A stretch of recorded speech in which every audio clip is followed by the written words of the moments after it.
Welcome, ladies and gentlemen, to episode 9 of the Renegade of Wrestling. I am your host, JJ Williams, here to bring you my thoughts of some of the bullshit that went down this week in wrestling. This week of wrestling has got to be one of the weakest weeks of wrestling I can remember in some time, because I just got done watching Smackdown and TNA Impact from the past week, and I could barely remember what the fuck I just saw. It was that god-awful. Anyways, Monday Night Raw, Sheamus became the new United States champion, beating my boy Daniel Bryan, a.k.a. Bryan Danielson. What the hell is up with that? Sheamus has been on like a losing streak for the past 5 months since winning the King of the Ring tournament, and all of a sudden he gets the United States championship. Seriously, dude? I mean, that's like Jeff Hardy getting busted for drugs and becoming World Heavyweight Champion. That would never happen, right? I guess so. Anyways, Snooki made her WWE debut, kind of piggybacking off the fact that the Jersey Shore whores have been popping up in TNA, JWoww and Angelina, and now WWE goes to the high-class whore, Snooki. Again, what the fuck, WWE? You've got Melina, Natalya, Beth Phoenix, Gail Kim. None of these bitches are getting pushed in matches, and you're going to go bring in a freaking 4-foot treasure troll whore to steal the show. And now she's booked in a match at Wrestlemania. It's going to be John Morrison, Trish Stratus, which, don't get me wrong, I love seeing Trish back, and Snooki against Dolph Ziggler and Lay Cool. Is Vince Russo ghostwriting this shit again? What the fuck? Seriously, this is like lame shit. Vince, I know you've got some testicles. I know you're supposed to be like the king of groundbreaking entertainment, you know, the pioneer of sports entertainment. Seriously? Snooki? That's the best you can come up with. Over on Impact, the highlight of the night was AJ Styles getting put through a table. And, this guy, Jeff Hardy, being sent home from the backstage area because TNA was concerned about his condition. I told y'all last week, I'm denouncing this fool. There it is. Proof positive for all those people out there in internet land that said, no, you're just talking trash, you're jumping on the hate Hardy bandwagon. You're just saying it because it's cool to not like Hardy now.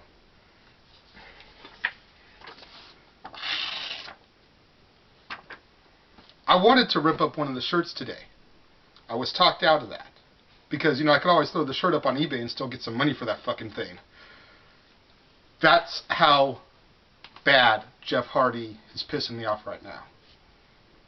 You know, Sting came out at the start of Impact and he called out Hogan and Bischoff because he had something he wanted to say to them. I was waiting for Steve to be like, okay, can you tell me what the point is of putting a world title on a crack whore when he's about to do jail time? That's what I was waiting for Steve Borden Sting to say. What's the point of putting a strap on a druggie who's about to face jail time? Kind of goes back to RVD too. Ken Anderson. They're freaking two of the freaking #1 contenders now. RVD got busted for drugs, fired from the WWE, lost his titles, came to TNA, got a strap. Ken Anderson, Mr. Kennedy, failed drug tests, comes to TNA, brought up to the top of the ladder there, title matches, the whole 9 yards. Granted, he still hasn't gotten the title yet, but the fuck. Smackdown. Highlight of the night.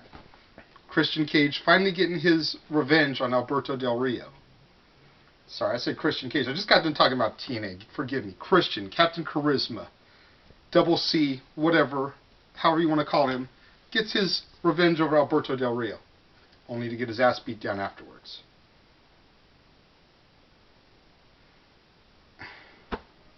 Seriously, people? The cage match was good, don't get me wrong. But, the hell?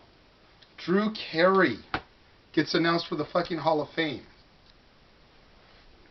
I'd walk off here, but I was told not to walk off camera anymore. You know, the cameraman not to walk off. Jeff, when we're on Dads of Wrestling, not to walk off. Apparently the walking off gimmick has gotten old, but you know what? Excuse me.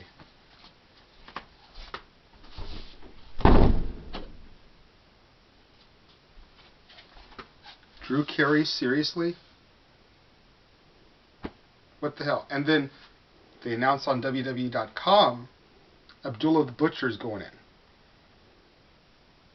in. His claim to fame is he could put quarters in the creases on his head. He's been cut open and bladed so many times. So next year, are we going to induct Matilda? Mascot of the British Bulldogs here? Because I'm sure, you know, with her freaking bulldog wrinkles, you could do the same thing.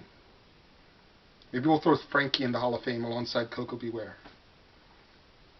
The hell. The British Bulldogs. Dynamite and Davey on their own. Jake Roberts. Randy Savage. Ultimate Warrior. Owen Hart. Brian Pillman. The Hollywood Blondes. Hacksaw Jim Duggan. Abdullah the Butcher. Bullet Bob Armstrong. Drew Carey. What? Seriously? The WWE Hall of Fame became a joke when Pete Rose got in. End of story. And it's been downhill ever since. That's it for the week's worth of wrestling. But before we cut, I have a mailbag question I need to answer. I was asked by one of my Twitter followers out there who my favorite WWE champion of the modern era is. He defines modern era as being from 2002 to the present. So I decided to amend that just a smidge. I started with when Brock Lesnar beat The Rock at SummerSlam 2002, because it was during that title reign that the belt went from becoming the Undisputed title to being the WWE Championship again. So my choices are Brock Lesnar, The Big Show, Kurt Angle, JBL, John Cena, Edge, Rob Van Dam, Triple H, Randy Orton, Sheamus, The Miz, and Eddie Guerrero. I list Eddie Guerrero last because that's got to be my favorite WWE champion of the modern era. He was the little engine that was told he'd never be the champion. He defied all the odds. He overcame the boundaries. He overcame his demons.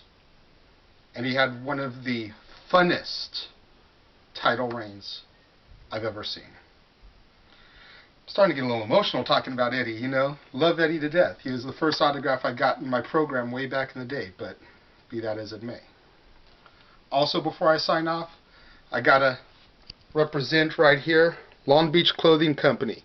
Big shout out to you guys for hooking me up, hooking Jeff up, hooking my cameraman. You know what? Here. It's going to be a little shaky. I apologize.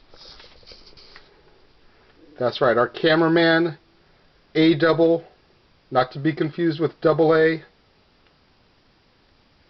Yeah, I screwed that up, but whatever. Double A, Aaron Austin, not to be confused with A-double Austin Aries. This is a live show, so you know what? Fuck it. If I flub, I flub.